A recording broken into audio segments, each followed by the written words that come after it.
Hello everyone. हम biomolecule के last के लेक्चर में हैं। एक्चुअल में लास्ट का जो बायोमोलिक्यूल का ये लेक्चर है उसमें हम अब फिनिश अप करने वाले हैं। हमारा जो टॉपिक है उसकी मैं बात कर रही हूँ। टॉपिक हम फिनिश अप करेंगे, उसके साथ ही साथ हो सकता है तो पॉलीमर का लेक्चर भी हम लोग स्टार्ट करेंगे। प्रीवियस लेक्चर में हमने रिवाइज़ किया था, क्या क्या चीज़ें हमने कवर अप की थी वो थोड़ा सा एक बार बता देती हूँ। प्रोटीन तो कब का कवर हो चुका है। प्रोटीन के बाद एंजाइम्स जो आते हैं, जो बायोलॉजिकल कैटलिस्ट के नाम से हम लोग उनको रेफ़र करते हैं, वो एंजाइम्स का भी काफ़ी पार्ट हमारा हो चुका था। एंजाइम्स मैंने बता दिए थे आपको कि क्या काम करते हैं क्या नहीं। इंसुलिन है, जैसे वो ब्लड शुगर लेवल वहाँ पे कंट्रोल करने का काम करते हैं।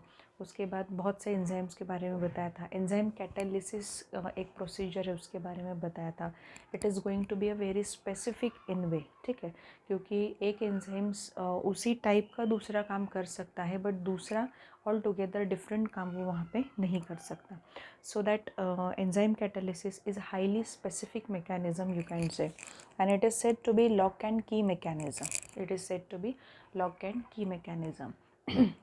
लॉक एंड की मैकेनिज़्म का मतलब क्या है कि एंजाइम है, एंजाइम में ये एक्टिव साइट है, ठीक है, ये पूरी जो ओपन है ये यहाँ पे एक्टिव साइट है, ठीक है। ये एक्टिव साइट में जो सबस्ट्रेट वहाँ पे फिट होगा वही सबस्ट्रेट वहाँ पे आएगा और एंजाइम उसे ग्रैब करेगा।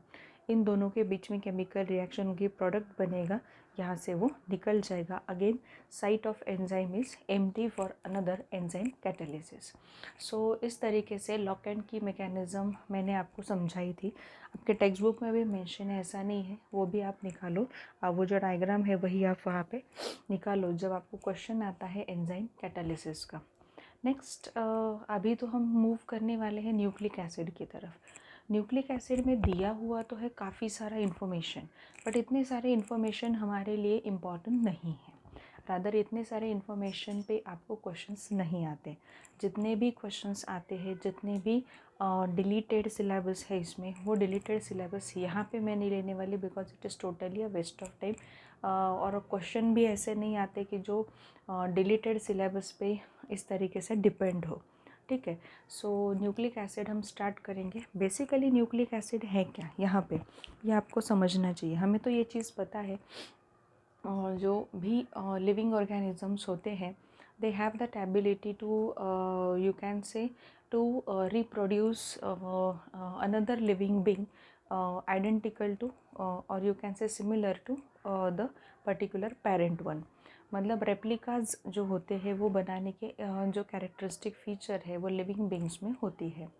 लिविंग बींग्स में एक सेल होता है, सेल के अंदर हम बोल सकते हैं कि वहाँ पे न्यूक्लिया होगा, उनमें वहाँ पे क्रोमोसोमल पार्ट होगा, उसमें डीएनए होगा। ये सभी चीज़ें हमें पता है। और हेरिडिटरी इन्फॉर्मेशन जो है वो हेरिडिटरी इन्फॉर्मेशन डीएनए और आरएनए जो है वो कैरी करते हैं।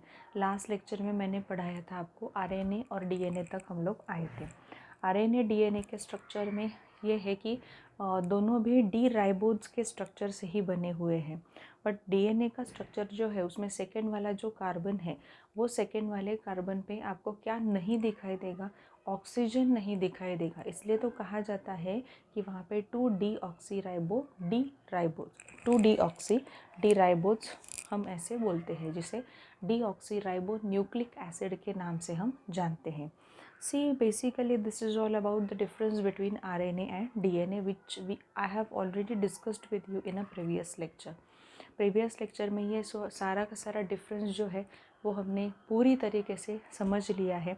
न्यूक्लिक एसिड के पार्ट में हम लोग थे, वहाँ पे न्यूक्लिक एसिड जो है वो न्यूक्लिक एसिड जैसे हम बोल सकते हैं कि nucleic acid is a kind of polymer, you can से it is a biological polymer. Polymer जब आप पढ़ोगे ना तो इंट्रोडक्टरी पार्ट में ही वो लोग आपको बताने वाले हैं कि प्रोटीन है, न्यूक्लिक एसिड है, these are said to be biological polymers, वो पॉलीमर्स है वहाँ पे। तो न्यूक्लिक एसिड किससे बनता है? बेसिकली न्यूक्लिक एसिड जो बनता है वो छोटे छोटे स्मॉल यूनिट से बनता है, which we call it as a monomer. और वो मोनोमर कौन से हैं? वहाँ पे न्यूक्लियोटाइड करके छोटे छोटे रिपीटिंग यूनिट्स होते हैं, उससे वो वहाँ पे बना हुआ रहता है। So this is all about previous lecture. and whatever we have learned in the previous lecture and whatever we have completed in a previous lecture. So now let us discuss more about nucleic acids. अब यहाँ पे देखिए कि nucleic acid जो होता है वो nucleotide से बना है, वो तो हमें पता है. Nucleotide acts as a monomer for formation of nucleic acid, ये भी हमें पता है. बट हम अब बोलना चाह रहे हैं वहाँ यहाँ पे कि समझना चाह रहे हैं कि न्यूक्लियोटाइड एग्जैक्टली किससे बना हुआ रहता है. न्यूक्लियोटाइड जो होता है, जो न्यूक्लियोटाइड जो होते हैं एक दूसरे से अटैच होके वहाँ पे न्यूक्लिक एसिड बना रहे हैं, बट न्यूक्लियोटाइड किससे बना हुआ रहता है. सो लेट अस सी. न्यूक्लियोटाइड में ये 3 कंपोनेंट्स होते हैं. कौन कौन से ये 3 कंपोनेंट्स हैं? देखो बेसिकली मोनोसैकेराइड, और मोनोसैकेराइड मतलब फ्यूरानोज, उसमें डीएनए में भी होता है, वो आरएनए में भी होता है. ठीक है. सो फ्यूरानोज मतलब जो हमने देखा ना डी राइबोज का स्ट्रक्चर एंड 2 डी राइबोज का स्ट्रक्चर, मतलब यहाँ पे 2 डीऑक्सी डी राइबोज होगा और यहाँ पे डी राइबोज होगा. It is a simply you can से शुगर कंपोनेंट. ये शुगर कंपोनेंट है जो मोनोसैकेराइड में वहाँ पे बेसिकली न्यूक्लियोटाइड में प्रेजेंट होने वाला एक पर्टिकुलर कंपोनेंट. न्यूक्लियोटाइड किससे बना हुआ रहता है ये हम अब देख रहे हैं. सो कंफ्यूज मत हो जाना यहाँ पे कि ये हम क्या देख रहे हैं. ये हमारे जो कंपोनेंट्स है, ये कंपोनेंट्स न्यूक्लियोटाइड किससे बना हुआ रहता है ये हम यहाँ पे फोकस करने की कोशिश कर रहे हैं. सो न्यूक्लियोटाइड में फर्स्ट कंपोनेंट होता है मोनोसैकेराइड.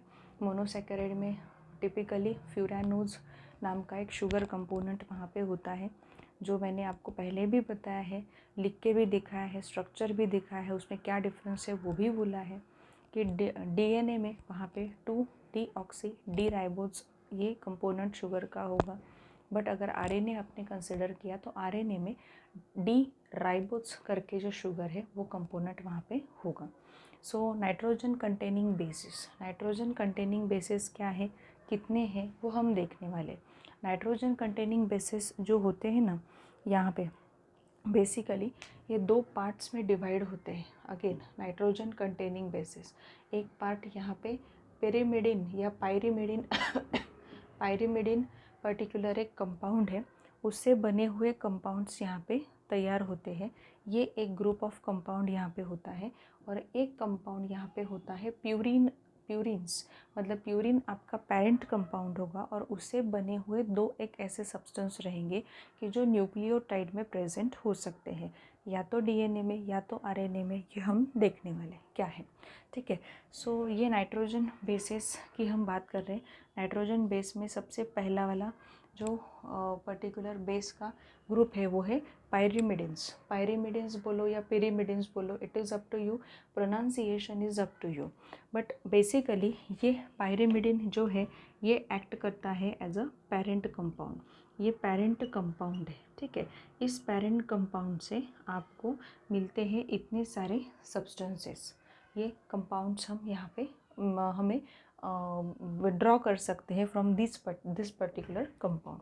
सो साइटोसिन एक होगा. साइटोसिन मतलब कुछ ज़्यादा नहीं करना है आपको, ये तीनों स्ट्रक्चर्स आप देखो, आप आपकी तरीके से याद रख सकते हो. मैंने मेरी जो ट्रिक है या मेरा जो तरीका है वो मैं बताने की कोशिश करूँगी, otherwise you can remember with your own ways. ठीक है. सो यहाँ पे साइटोसिन है. साइटोसिन NH2 है, यहाँ पे N डबल बॉन्ड ONH. ये कोई ऐसा इसका IUPAC वगैरह नेमिंग आपको नहीं मिलेगा, बिकॉज ये जो कंपाउंड है ये पायरिमिडिन का ही कंपाउंड बना हुआ है और पायरिमिडिन एज अ बेस लेके ही ये साइटोसिन यहाँ पे बनाया गया है. तो साइटोसिन को कैपिटल C में डिनोट करते हैं. ये है यहाँ पे, ये याद रखना पड़ेगा, बिकॉज जब डीएनए की बात आती है, डीएनए का जब डबल हेलिक्स है वो तो डिलीटेड पोर्शन में है, पर डबल हेलिक्स में अगर आप देखोगे तो क्लियरली मेंशन होते हैं वहाँ पे ATCG वगैरह, ये जो यूनिट्स होते हैं ये मेंशन होते हैं. ये एग्जैक्टली है क्या वो समझने के लिए you have to remember these as well.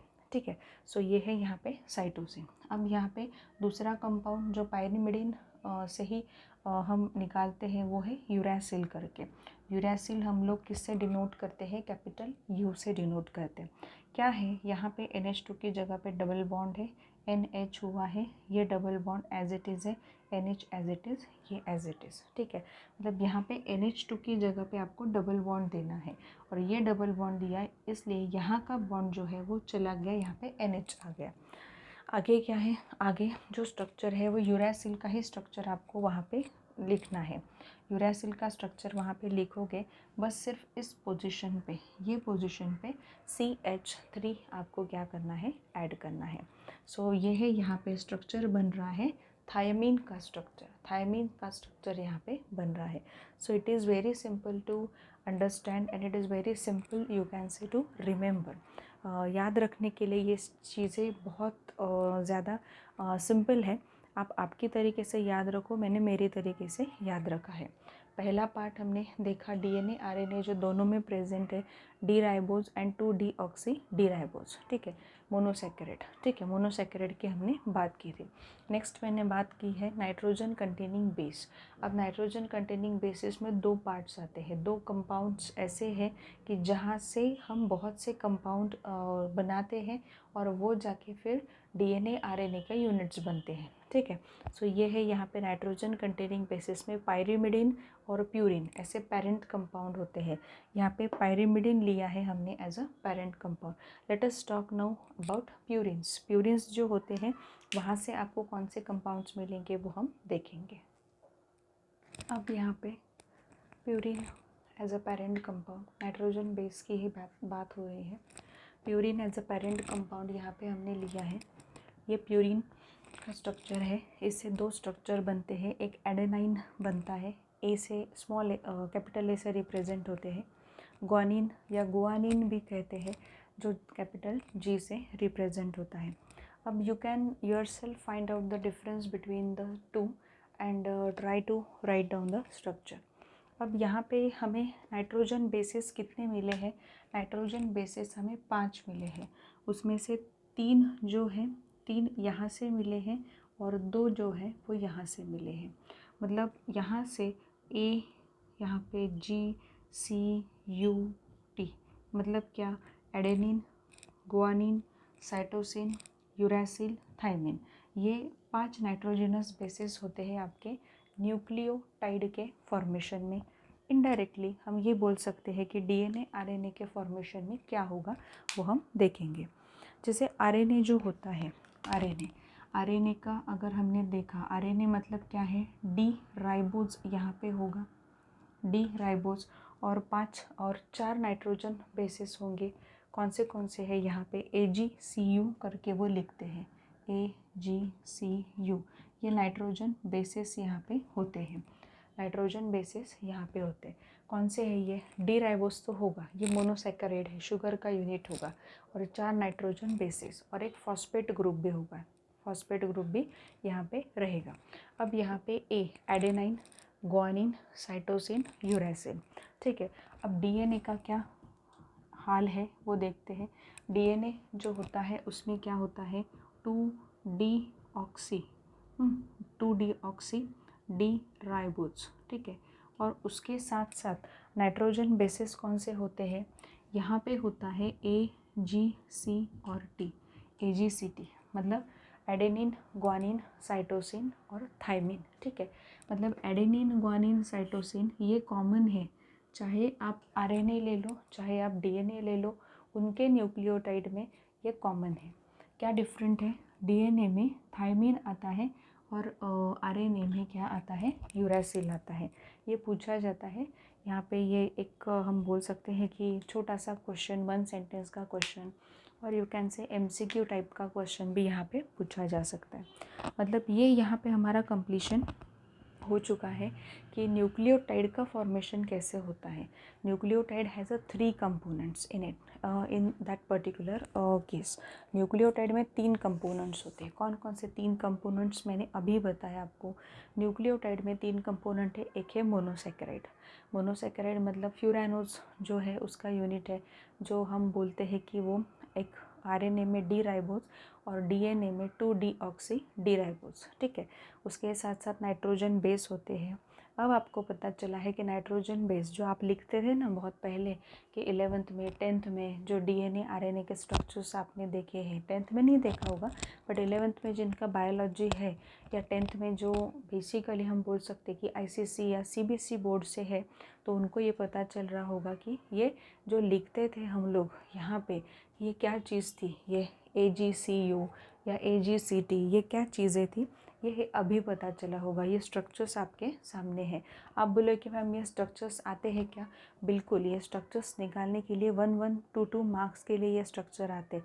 आपका नसीब अगर बहुत अच्छा होगा तो 2 मार्क के लिए एक स्ट्रक्चर वहाँ पे आता है। तो ये जो स्ट्रक्चर्स है, ये स्ट्रक्चर्स में से एक मतलब यहाँ से लेके पायरिमिडिन पेरेंट कंपाउंड जो है उससे लेके साइटोसिन, यूरासिल, थायमिन, ये तीनों को आप एक दूसरे के साथ क्या करो वहाँ पे कंपेयर करो और स्ट्रक्चर में जो जो सिमिलैरिटीज़ डिफरेंसेस है उसके बेसिस पे स्ट्रक्चर निकालना स्टार्ट करो। स्ट्रक्चर जितनी बार निकाल सकते हो उतनी बार आप निकालो, बट ये स्ट्रक्चर्स आपके दिमाग में बिल्कुल फिट रहने चाहिए। टेक्स्ट बुक में देखो, चाहे आप 100 बार भी लिखो तो भी प्रॉब्लम नहीं है, बट 2 मार्क का क्वेश्चन अगर इस पे आएगा और अगर आप नहीं लिख पाओगे, उसके ऑप्शन में अगर कोई थियरी क्वेश्चन होगा और नहीं आ रहा वो क्वेश्चन, तो मार्क्स चले जाते हैं। फिर ऐसे टाइम पे ये होता है कि थोड़ा सा हम बोल सकते हैं कि हार्ड वर्क या कॉमन सेंस थोड़ा लगाना भी हमारे लिए इम्पॉर्टेंट हो जाता है। तो ये चीज़ें करने के लिए आप स्ट्रक्चर्स को बहुत अच्छे से, मैं बोल रही हूँ, ये रटना पड़ेगा आपको। ये रटना पड़ेगा मतलब ये आपको लर्न नहीं करना है, ये आपको ड्रॉ कर करके लिखना पड़ेगा। ये स्ट्रक्चर मैं क्यों ड्रॉ कर पा रही हूँ? बिकॉज ये मैं सिखा रही हूँ, इतने सालों से सिखा रही हूँ, तो ये स्ट्रक्चर्स पता हो जाते हैं कि कैसे है, क्या करना है, कौन से जगह पे क्या करना है। ये चीज़ें अभी भी मैंने आपसे डिस्कस की है इसके बारे में, ये तीनों के बारे में जो भी डिफरेंसेस है, जो भी सिमिलैरिटीज़ है, वो मैंने डिस्कस किया। अब इसके बारे में आप खुद सोचो और स्ट्रक्चर्स जो है वो वहाँ पे ड्रॉ करना स्टार्ट करो। स्ट्रक्चर जब तक ड्रॉ नहीं करोगे तब तक आपको नहीं आएगा। 2-2 मार्क के क्वेश्चन हाथ से निकल जाएंगे, लिटरली मैं बोल रही हूँ। We are coming back to our point कि यहाँ पे नाइट्रोजन बेसिस जो होते हैं, नाइट्रोजन बेसिस कौन से हैं यहाँ पे? अगर आरएनए मैंने कहा तो आरएनए में क्या होता है? डी राइबोज, ये तो शुगर का मोनोसेकेराइड का यूनिट है। AGCU एडेनिन, ग्वानिन, साइटोसिन और यूरासिल, ये यूनिट्स यहाँ पे होते हैं। यहाँ पे डीएनए में क्या होता है? AGCT, ठीक है, ये लर्न कर लो। AGCT एडेनिन, ग्वानिन, साइटोसिन और थायमिन। मतलब डीएनए और आरएनए में क्या डिफरेंस है? सिर्फ ये सेकेंड पोजीशन पे ऑक्सीजन होना और ना होना, ये तो डिफरेंस है ही, बट न्यूक्लियोटाइड जब बनता है तो न्यूक्लियोटाइड में जो नाइट्रोजन बेसिस होते हैं वो डीएनए में एक यूनिट अलग है और आरएनए में एक यूनिट लास्ट वाला अलग है। आरएनए में आपको यूरासिल मिलेगा लास्ट में और डीएनए में आपको लास्ट में थायमिन वहाँ पे मिलेगा। सो ये जो भी पॉइंट्स थे ये मैंने डिस्कस कर लिए हैं आप लोगों के साथ। अब पेज नंबर 316 जो है यहाँ पे 316 में न्यूक्लियोसाइड, न्यूक्लियोटाइड, ये पूरा कट कर देना है। इसके बारे में कुछ भी आपसे पूछा नहीं जाएगा। ये मैं क्यों बोल रही हूँ? बिकॉज उन्होंने फिगर 14.26 एंड 14.27 जो है उनके बारे में वो पूरा क्या किया है, उन्होंने वहाँ से निकाल दिया है। सो अगर फिगर उन्होंने निकाल दी है तो उसका जो भी एक थियोरेटिकल पार्ट है या जो भी एक एक्सप्लेनेशन है तो वो भी वहाँ से निकल जाएगा। ये न्यूक्लियोसाइड और न्यूक्लियोटाइड आपको नहीं करने हैं। Formation of nucleoside, formation of nucleotide कोई ज़रूरत नहीं है करने की। और देन लास्ट में एक स्ट्रक्चर ऑफ न्यूक्लिक एसिड जो है वो जस्ट पढ़ लेना, बट एक और यहाँ पे होगा मेरा आपसे एक जैसे एक एडवाइस होगा कि पेज नंबर 318 पे फॉर्मेशन ऑफ डाई न्यूक्लियोटाइड उन्होंने दिया है। ज़रूरत नहीं है डाई न्यूक्लियोटाइड वगैरह ये दिखाने की, कुछ भी ज़रूरत नहीं है। यहाँ पे ये जो फिगर है 14.28, ये भी फिगर कैंसिल आउट करो, डिलीटेड पोर्शन में से है, ये करने की ज़रूरत नहीं है। जितने भी पॉइंट्स मैं अभी बता रही हूँ वो प्लीज़ अच्छे से नोट डाउन करो, ये पॉइंट को अच्छे से रटो कि ये हमारे डिलीटेड सिलेबस में है, ये करने की ज़रूरत नहीं है। ये करते बैठोगे तो पूरा आपका जो भी टाइम है वो भी वेस्ट हो जाएगा और हाथ में तो कुछ नहीं आएगा। जितना मैंने कहा है उतना यहाँ से करो। यहाँ है 14.29 polynucleotide structure of nucleic acid schematic representation A and B. ये देखो ए भी आप निकाल सकते हो। जैसे मैंने कहा न्यूक्लियोटाइड बनता कैसे है, वहाँ पे न्यूक्लियोटाइड में 3 कंपोनेंट्स होते हैं। एक होता है शुगर का मतलब मोनोसैकेराइड का, दूसरा होता है नाइट्रोजन बेस जिसे बेस कहा गया है यहाँ पे, और तीसरा होता है यहाँ पे फॉस्फेट ग्रुप होता है। तो यही दिया है शुगर फॉस्फेट बैकबोन होगा, sugar phosphate, phosphate sugar, phosphate sugar, phosphate sugar, ये बैकबोन होगा। ठीक है, और उससे शुगर से अटैच क्या होगा आपका बेस, शुगर से अटैच क्या होगा बेस, शुगर से अटैच क्या होगा बेस। अब ये बेस कौन सा हो सकता है आप खुद बताओ।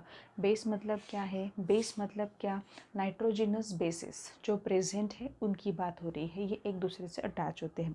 आप ऐसे भी दिखा सकते हो, ये 5-3- ऐसे नहीं, PSB PSB PSB PSB, ये भी स्कीमेटिकली आप रिप्रेजेंट कर सकते हो। सो आगे का अगर हमने देखा कि यहाँ पे DNA डबल हेलिक्स वाला जो पार्ट है वो पूरा डिलीट किया है उन्होंने। DNA डबल हेलिक्स का ना ही वो स्ट्रक्चर पूछने वाले हैं, ना ही वहाँ पे कुछ डायग्राम्स वगैरह है वो पूछने वाले हैं। यहाँ पे कुछ भी वहाँ पे नहीं पूछा जाएगा DNA हेलिक्स में। सो ये पूरा कैंसिल आउट करो। ठीक है, सो यहाँ पे आप खुद देख सकते हो, जस्ट एक दिखाने के लिए मैं बता रही हूँ, ये नहीं है आपको। बट जब आप DNA डबल हेलिक्स का स्ट्रक्चर देखोगे तो उसमें AGCT करके वहाँ पे रहेगा, बिकॉज DNA है ना वो।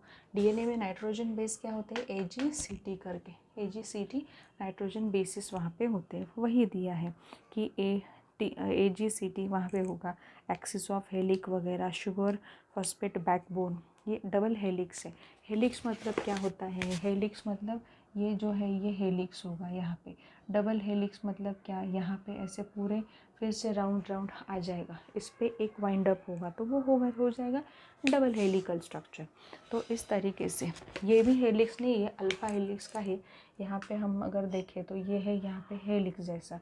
डबल हेलिक्स को क्या करना है, इस तरीके से आपको करना होगा। This is the double helix structure. Biology का पार्ट है बट पढ़ा होगा आपने पहले भी। So in this way we have finished up with the topic of biomolecules successfully. ठीक है, अब अगर डिलीटेड सिलेबस है हमारे पास तो डिलीटेड सिलेबस में जो भी क्वेश्चंस पूछे गए हैं वो क्वेश्चंस भी क्या करने हैं आपको, डिलीट करने होंगे। वो क्वेश्चन करने की ज़रूरत नहीं है एक्सरसाइज में से। 5th मतलब क्वेश्चन नंबर 1 में 5th वाला जो भी ये है ऑब्जेक्टिव है वो चला जाएगा, वो नहीं होगा, करना नहीं है आपको। क्वेश्चन नंबर 3 में फर्स्ट और सेकंड जो है वो नहीं करना है, because question number 1 is based on helical structure, double helical structure of DNA and all. So यहाँ पे क्वेश्चन नंबर 2 जो है वो भी आपको करने की ज़रूरत वहाँ पे नहीं है। वो भी डिलीटेड जो भी पार्ट है न्यूक्लियोसाइड और न्यूक्लियोटाइड उनके फिर बॉन्डिंग्स, ये इसके बारे में पूछा गया है, ये करने की ज़रूरत नहीं है because it is from the non evaluative means deleted portion. And question number 4 में फोर्थ वाला secondary structure of protein AMP DAMP, ये आपको नहीं है वहाँ पे। ठीक है, सेकेंडरी स्ट्रक्चर ऑफ प्रोटीन आप बोलोगे मैम आपने तो पढ़ाया है, मैंने पढ़ाया है आपको, बट डिलीटेड सिलेबस में से है वो बाद में आप वहाँ पे नहीं करोगे। इसमें से उन्होंने अब दिया हुआ है काफ़ी सारे बाकी के क्वेश्चंस आपको करने हैं। और मैं अभी आपको ये चीज़ बता रही हूँ कि जब तक बायोमोलिक्यूल और पिछले वाले अमाइंस के एक्सरसाइज मुझे नहीं मिलते तब तक आपको बायोमोलिक्यूल की DPP नहीं मिलेगी। बायोमोलिक्यूल की DPP तभी मिलेगी जब आपको वहाँ पे आप पूरी तरीके से वहाँ पे लेक्चर आपके पूरे हो जाएंगे। ठीक है, मुझे वो स्टेटस आपको भेजना है, लेक्चर कंप्लीट होने चाहिए, बायोमोलिक्यूल के पूरे लेक्चर्स कंप्लीट होने चाहिए, बायोमोलिक्यूल की एक्सरसाइज होनी चाहिए कंप्लीट आपकी। एंड देन उसके बाद अमाइंस की एक्सरसाइज बहुत से लोगों ने भेजी नहीं है, वो भी मेरे पास आनी चाहिए। तभी जाके आपको प्रायोरिटी पे बायोमोलिक्यूल की DPP वहाँ पे मिल सकती है, अदरवाइज़ नहीं। नेक्स्ट लेक्चर में we will be starting with the polymers. Polymer introduction to polymer chemistry का टॉपिक है, वो हम वहाँ पे स्टार्ट करेंगे।